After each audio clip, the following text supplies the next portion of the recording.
Social Studies 8 group. How are you? Happy Wednesday. It is Wednesday, April 22nd. It is a B day, which means there is new instruction, new content for social studies class today. So on Monday, we read and listened to some of the fun things about the 1920s. Today, we're going to learn a little bit more about some of the darker things of the 1920s, or some of the not so good things. So I'm going to finish reading up the article that we started on Monday. There will also be another short video to watch. And then your check-in for today will be to answer the Google form questions. So, first thing that we're going to talk about today is prohibition. And I know that I mentioned that on Monday. But during the 1920s, some freedoms were expanded. So, again, remember, women now had the right to vote, while others were curtailed. Curtailed means they were shrunk down. The 18th Amendment to the Constitution, ratified in 1919, had banned the manufacture and sale of intoxicating liquors.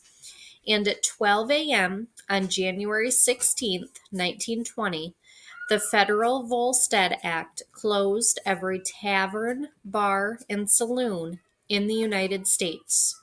From then on, it was illegal to sell any intoxicating beverages with more than 0.5% alcohol. This drove the liquor trade underground now. People simply went to nominally illegal speakeasies instead of ordinary bars, where it was controlled by bootleggers, racketeers, and other organized crime figures such as Chicago gangster Al Capone. Capone reportedly had 1,000 gunmen and half of Chicago's police force on his payroll.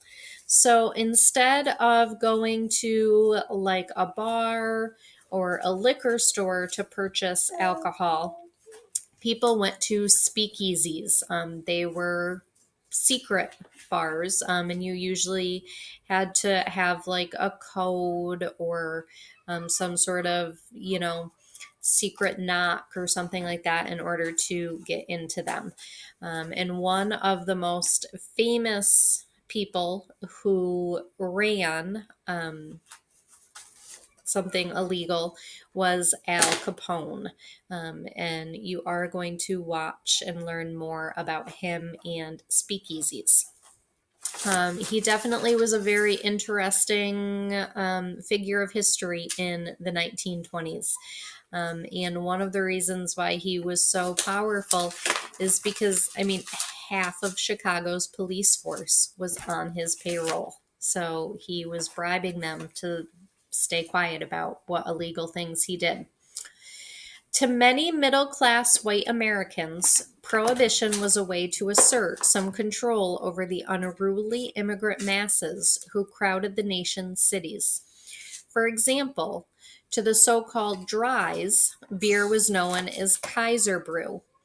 Drinking was a symbol of all they disliked about the modern city, and eliminating alcohol would, they believed, turn back the clock to an earlier and more comfortable time.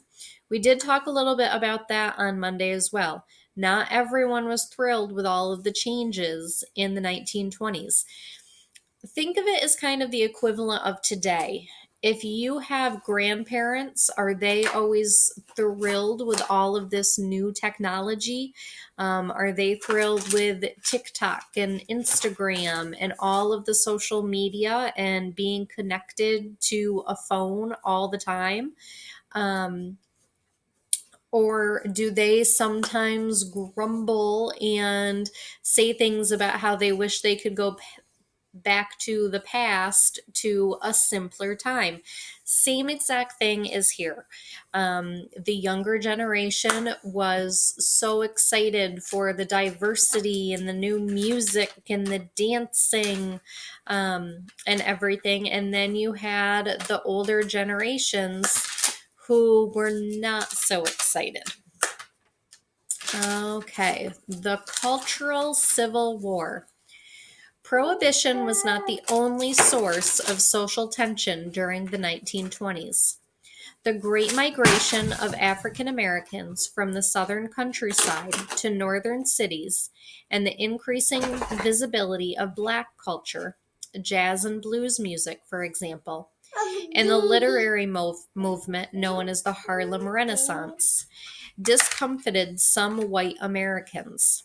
Millions of people in places like Indiana and Illinois joined the Ku Klux Klan in the 1920s. To them, the Klan represented a return to all of the values that the fast-paced, city-slicker Roaring Twenties were trampling. Likewise, an anti-communist Red Scare in 1919 and 1920 encouraged a widespread nativist or anti-immigrant hysteria. This led to the passage of an extremely restrictive immigration law, the National Origins Act of 1924, which set immigration quotas that excluded some people, Eastern Europeans and Asians, in favor of others, Northern Europeans and people from Great Britain, for example. These conflicts, what one historian has called a cultural civil war between city dwellers and small town residents, Protestants and Catholics, blacks and whites, new women, and advocates of old-fashioned family values, are perhaps the most important part of the story of the Roaring Twenties. Okay, so there was a lot in that. I know it was only 2 sections, but there's a lot in that. Ku Klux Klan, Harlem Renaissance. Some people wanted a return to the olden days, in which brought increased immigration restrictions, prohibition, cropping up of gangs, a lot in those 2 paragraphs. So that is it for today. Make sure you check out the other videos I have posted so that you can learn more about all that we just talked about. And then after that, go ahead and check out that Google form. I will be back tomorrow, Thursday, with a review of today. But in the meantime, if you have any questions, leave a comment in Google Classroom or send me an email. See you later. Bye.